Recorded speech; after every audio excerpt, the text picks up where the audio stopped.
Brutal Legend, the name says it all. So, am I already finished with the review? Not quite. Because even if the game is brutal and legendary, it still might not be the right game for you to play.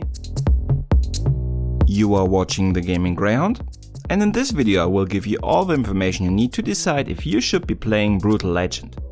So, let's get this started. Well, it's about f***ing time!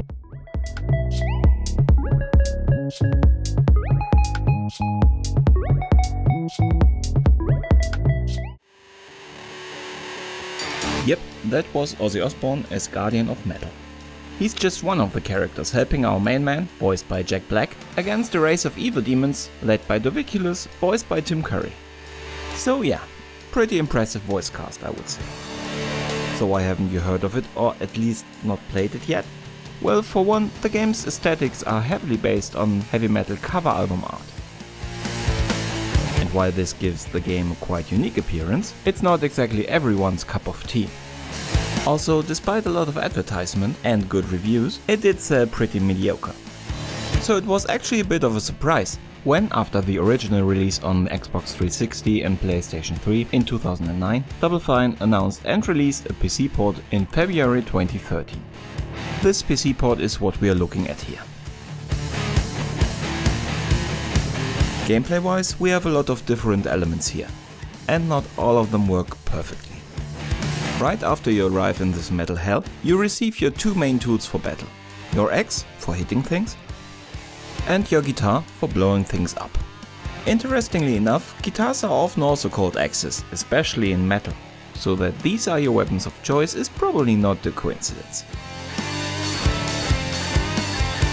So with these two, your first co-star, and a brand new ride, you finally enter the open world. Next to the main story, you also have side quests and a lot of secrets to discover. For this you use your guitar, a lot like Link uses his ocarina in Ocarina of Time. You play songs not only to attack people, but you can also summon your car, open secret passageways, and so on. You have a lot to explore and customize. For a normal studio, this would have been enough game. But for Double Fine, this was not enough. On top of this, they also gave us a real-time strategy game. But this is where not every game mechanic works as good as you would like it to.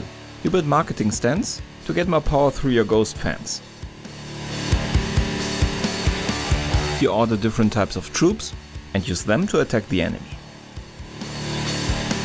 Meanwhile, of course, you can also create your own chaos on the battlefield. But unfortunately, all the fights, even the initial one, are very confusing and you never feel like you're completely in control of your forces. These flaws make these sequences more frustrating than fun. And that's a shame, because especially in the later game there are a lot of these, and the rest of the game works really well.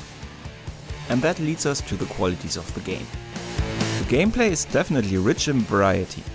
Not all of it works, but you can't fault Double Fine that they didn't try to give us something new. You don't often see risky marriages of genres like this, so kudos for that. The next quality: this is a game that deeply embraces its inspiration. It lives, breathes, sweats and bleeds metal. Every plant, every animal, everything in this world reflects that. But you don't have to be a metal fan to love this. I, for example, don't care much for metal. I still enjoy even the music in this game, because every aspect is done with a lot of love and you feel that. It just works. The third quality of the game? It is really funny. As Double Fine has already proven in Psychonauts, they have quite the knack for weird and funny, and they don't disappoint here.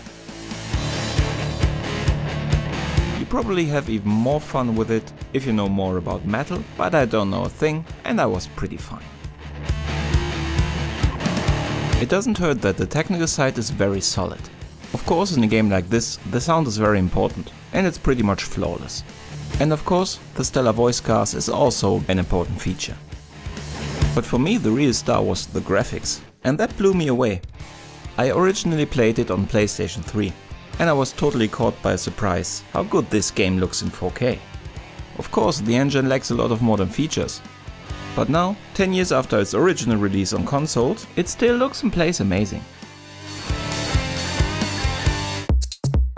So let's sum this up.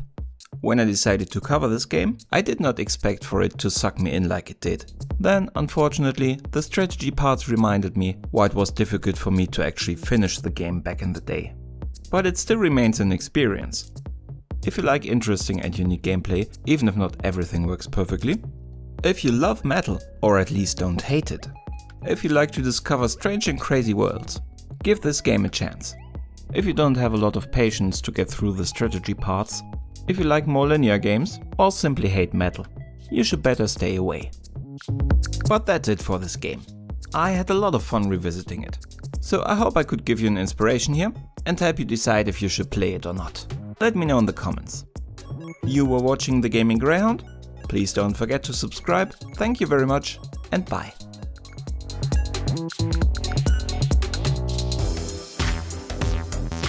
If you want to help me out, please subscribe, ring the bell. I'm pretty sure you have heard that in other videos before. Bye!